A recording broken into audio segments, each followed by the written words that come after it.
handed to Brown,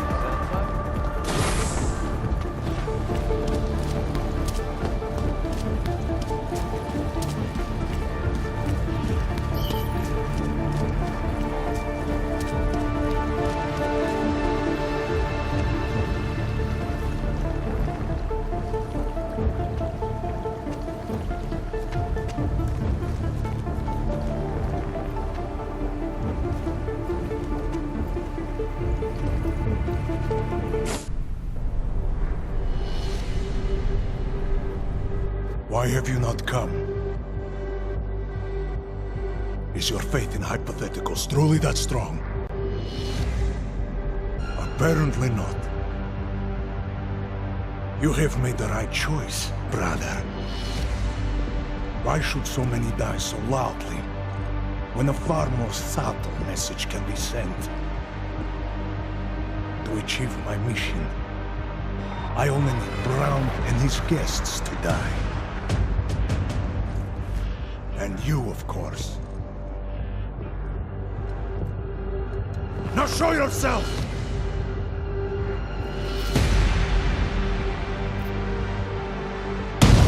Right here, Victor. Where did you... We can avoid another unnecessary tragedy. Isn't that what you said? You surrender now. I will give the kill switch to you. You'll spend the rest of your days in prison, but the hold your masters have on you will end. A nice dream. But we both know there is no escape from these men. I am a soldier, brother. I accept my fate.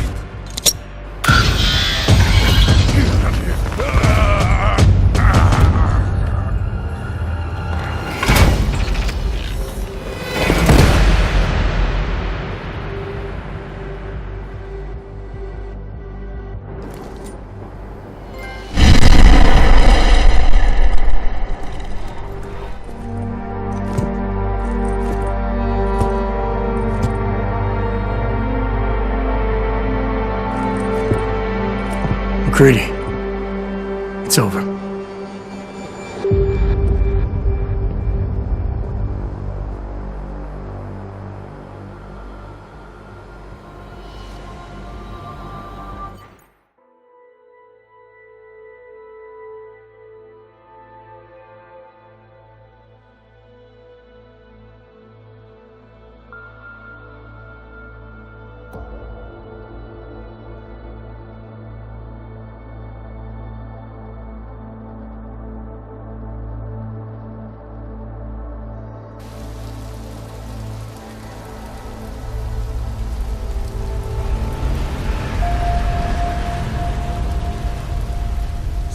CEO Nathaniel Brown took to the stage today to praise Interpol and Tarvis security services for thwarting what could have been a major terror attack during his safe harbor convention last week.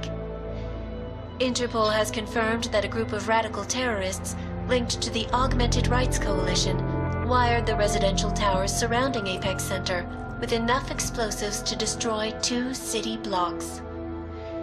As shocking as that fact turns out to be, Brown had only this controversial opinion to give. We must not make rash decisions based on fear, nor should we allow a vocal minority to dictate our future. The Human Restoration Act is a perversion of all the United Nations stands for. In time, I believe saner minds on the Security Council will prevail. Strong words from a man with an even stronger bank account. Let us see if his prediction proves true. This is Eliza. Hey, are you even listening to this? Live We won! from Pike. Did we? We completely disrupted their plan. Marchenko, the Orchid, the bombs. You've been under too long, man. Time to come up for air. Take a breath. Janus messaged me last night, said Brown's been lobbying like a champ. He and the people you saved know the act isn't a solution. Picus will talk around it as long as they can, but that thing is finished. Janus always seems to have the inside track. Except when it really matters. What are you thinking? How many more plans do they have in motion? How many more soldiers like Marchenko are waiting for the call? Don't call him a soldier. He was a thug, man. Soldiers have a code of honor. Soldiers follow orders, too. He was prepared to obey his, no matter the consequences. Sounds like you're sorry he's dead. He made his choice, I made mine. Regardless, we want the men behind him. Behind the Human Restoration Act. The ones still out there in the shadows. It's time for me to start pulling them into the light. Well, now we got names. Manderley and Page. The collective won't stop until we bring these guys down. Yeah? Well, there's one more name I want to put a face to. Janus. So that's what you've been chewing on. Look, I'll try, Adam, but I already told you he doesn't like meetings that aren't on his terms. Then give him a choice. Either he sets up a meeting, face to face, or I find him myself. I think it's high time we met the man behind the mask, Alex. Don't you? Criminals may have achieved the impossible in Prague last week. A break-in at the most secure data archiving facility in the world. According to rumors circulating the internet, Czech state police were called to investigate at the Palisade Property Bank after bank security guards exchanged heavy gunfire with an augmented assailant. It is not known at this time what fault the assailant was after, or if in fact he successfully broke in. Palisade Bank Corporation owners released a statement earlier this evening, claiming that any rumors of a break-in at our highly secured facility are just that, rumors. Between you and me, folks, I think they doth protest too much. A coroner's report released in Prague today offers shocking new insight into the death of Dr. Talis Rucker, former leader of the Augmented Rights Coalition. Apparently, the primary cause of the doctor's death was the exceedingly high level of alcohol found in his system. No other toxins were present, nor were there signs of any suspicious activity. Sources close to Rucker tell me he had been struggling with alcoholism ever since becoming a public figure. I am sure I do not need to remind you folks that the organization he founded, the Augmented Rights Coalition, has been linked to last week's horrifying terror attack in London. It seems not so long ago that Dr. Talis Rucker was on this very program, trying to convince all of us that his Augmented Rights Coalition was a non-violent organization. Today, of course, we are all a little bit wiser. It did not take long for ARC to reveal its true colors once Dr. Rucker was dead. Since last week's attack, the United Nations has officially labeled ARC a terrorist organization. As we speak, brave state police officers in the Czech Republic are raiding ARC-controlled compounds inside the Udaleg complex. Here is an example of the defiance they are encountering. This is where you have it all wrong. Wrong! ARC was framed. You people, you don't see, you don't realize that Viktor Marchenko was not ARC. He was trying to kill ARC, kill the cause. But he has failed. We are strong, we are innocent, and we will not be used as pawns by rich, scared men who want to make us less than human. I am sorry, young man, but methinks thou doth protest too much. The Diwali criminal organization is under intense scrutiny this evening for their role in the London attack. Evidence uncovered by Interpol indicates that high-ranking members of the chapter in Prague supplied weapons and logistical support to ARC terrorists. Among those being sought for questioning is Radic Nikoladze, leader of the Diwali's Prague chapter. Sources close to the man tell me, however, that Nikoladze has gone off the grid, and it is unlikely he will ever be found. An indication of guilt, perhaps? Join the online discussion and let us know what you think. News out of Paris today, where a sharp rise in illegal underground publications may have links to a prison escape recently orchestrated in Prague. Last week, Czech state police were holding members of the underground news group Samizdat on charges of disturbing the peace, human trafficking, and media terrorism. The radicals escaped their holding cell, however, and are believed to have subsequently made their way deeper into Western Europe. Shortly after their escape, a radical publication called Silhouette began appearing throughout France. Has Samizdat rebranded itself as Silhouette? I am sure you will agree with me on this one, folks, no matter what name these people go by. There is nothing more dangerous than the spread of false news.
That is not the point. You should have all been informed. That is why we are here now. Volkart, what's done is done. The broad strokes of the operation were very clear and haven't changed. There are always adjustments that will occur in the field. You should know that. Adjustments. Those were not mere adjustments. Interpol was more capable than we anticipated. They have a new augmented agent by the name of Adam Jensen, who we believe may have had external help, possibly by the Juggernaut Collective or even Janus directly. we're looking into it, but All that is speculation at this point. Let's find out more and reconvene later this week. Thank you, everyone. That'll be all. It's your own fault. I'm aware of that, Doctor. Elizabeth sends her regards. Report. Overall, the subject seems quite well adjusted despite the massive traumas he's experienced, and his memories are still consistent with the program. He is remarkably stable. Excellent. How close is he to contact with Janus? Very. It's only a matter of time.